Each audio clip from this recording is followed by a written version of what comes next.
Hello. आज हम मनोविज्ञान की दुनिया के एक ऐसे सिद्धांत को समझने वाले हैं जिसने बच्चों को देखने का हमारा नजरिया ही हमेशा के लिए बदल दिया। जी हाँ, हम बात कर रहे हैं जीन पियाजे के संज्ञानात्मक विकास के सिद्धांत की। तो चलिए इस दिलचस्प सफर पर निकलते हैं। तो सबसे पहले एक बहुत ही बेसिक सवाल, क्या बच्चे बस बड़ों का एक छोटा रूप होते हैं? मतलब क्या वो हमारी ही तरह सोचते हैं, बस उनके पास जानकारी थोड़ी कम होते हैं? सच कहूं तो लंबे समय तक लोग यही मानते थे। लेकिन पियाजे का जवाब था, बिल्कुल नहीं। ये सिर्फ जानकारी कम या ज्यादा होने की बात है ही नहीं। बच्चों के सोचने का पूरा तरीका, उनका दुनिया को समझने का नजरिया बड़ों से फंडामेंटली मतलब कि मौलिक रूप से अलग होता है। और यहीं से पियाजे की थ्योरी सच में बहुत दिलचस्प हो जाती है। तो कौन थे इस कमाल के सिद्धांत के पीछे? वो थे जीन पियाजे, स्विट्जरलैंड के एक मनोवैज्ञानिक जिन्होंने अपनी पूरी जिंदगी ये समझने में लगा दी कि आखिर बच्चे सोचते और सीखते कैसे हैं। पियाजे ने बच्चों को कभी एक खाली बर्तन की तरह नहीं देखा जिसमें हम ज्ञान भरते जाएं। नहीं, उनके हिसाब से बच्चे तो नन्हे वैज्ञानिक होते हैं। वो अपने आसपास की दुनिया को एक्टिव होकर खोजते हैं, छोटे छोटे प्रयोग करते हैं और अपने अनुभवों से अपनी समझ खुद बनाते हैं। अच्छा, अब इस सिद्धांत के बिल्कुल दिल में उतरते हैं। पियाजे ने बताया कि ये जो पूरा विकास है ना, ये 4 अलग-अलग और एक के बाद एक आने वाले चरणों में होता है। हर चरण में सोचने का एक नया और पहले से बेहतर तरीका सामने आता है।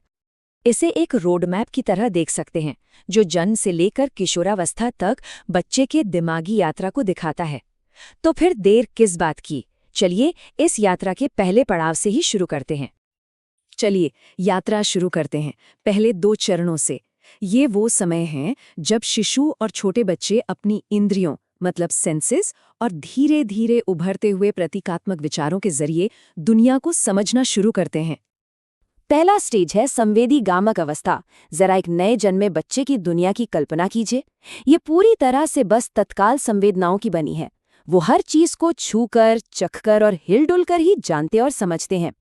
इस चरण में एक बहुत बड़ी कामयाबी मिलती है, वस्तु स्थायित्व यानी ऑब्जेक्ट परमानेंस का विकास। इसका सीधा सा मतलब है ये समझना कि कोई चीज तब भी मौजूद रहती है जब वो आंखों के सामने न हो। जैसे किसी बच्चे के सामने से खिलौना छिपा भी दें तो उसे पता होता है कि खिलौना गायब नहीं हुआ, बस दिख नहीं रहा है। ये एक बहुत बड़ा दिमागी लीप है। अगला पड़ाव है पूर्व संक्रियात्मक अवस्था। यहाँ भाषा और प्रतीकात्मक सोच मतलब सिंबॉलिक थिंकिंग तेजी से बढ़ने लगती है। बच्चे अब चीजों को शब्दों और तस्वीरों से जोड़ना शुरू कर देते हैं। इस स्टेज में बच्चों का व्यवहार बड़ा दिलचस्प होता है। वो आत्मकेंद्रित होते हैं, जिसका मतलब ये नहीं कि वो मतलबी हैं, बस उन्हें लगता है कि सब लोग दुनिया को वैसे ही देखते हैं जैसे वो देख रहे हैं। वो अपनी गुड़िया या खिलौनों को जिंदा भी मानते हैं। इसे ही जीववाद कहते हैं। अब हम बच्चे की सोच में एक बड़ी छलांग की ओर बढ़ रहे हैं। ये वो वक्त है जब लॉजिकल थिंकिंग यानी तार्किक सोच की नींव पड़नी शुरू हो जाती है। तीसरा चरण मूर्त संक्रियात्मक अवस्था। तार्किक सोच की शुरुआत है, लेकिन एक ट्विस्ट है।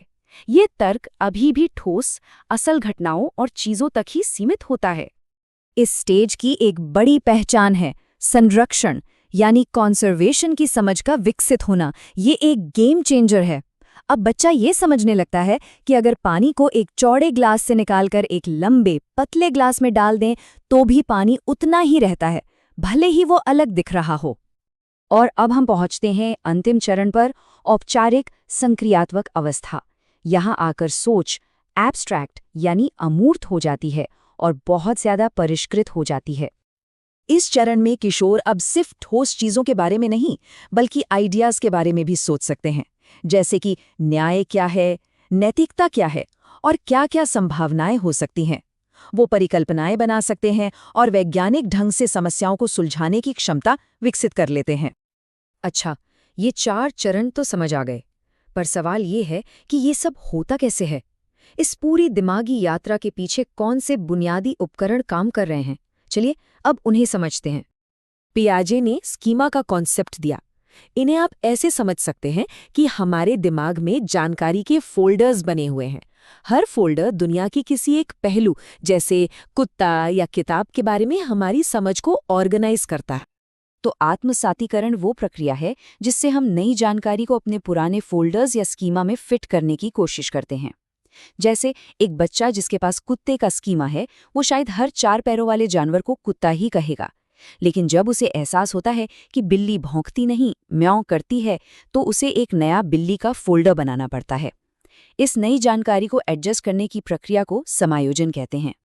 जैसा हमने पहले भी बात की, आत्मकेंद्रता विकास का एक बिल्कुल स्वाभाविक दौर है। ये कोई कमी नहीं है, ये बस बच्चे के सीमित स्कीमा का एक नतीजा है जो अनुभव के साथ साथ धीरे धीरे विकसित होता है। और संरक्षण की ये जो जरूरी क्षमता है, यही वो पुल है जो बच्चे को सिर्फ प्रतीकात्मक सोच से तार्किक सोच की ओर ले जाती है। ये पूरी प्रक्रिया आत्मसातीकरण और समायोजन के बीच संतुलन बनाने की ही संतुलन कहलाती है, और यही सीखने की प्रक्रिया को लगातार आगे बढ़ाती रहती है। तो अंत में हम पियाजे की सबसे गहरी और सबसे जरूरी बात पर वापस आते हैं। बच्चे हमसे कम नहीं सोचते, वो बस अलग तरह से सोचते हैं। उनकी दुनिया, उनका लॉजिक, उनकी सच्चाई हमारी दुनिया से मौलिक रूप से अलग है। और ये बात हमें इस पर सोचने के लिए मजबूर करती है कि हम सीखने और सिखाने की प्रक्रिया को आखिर कैसे देखते हैं, है ना?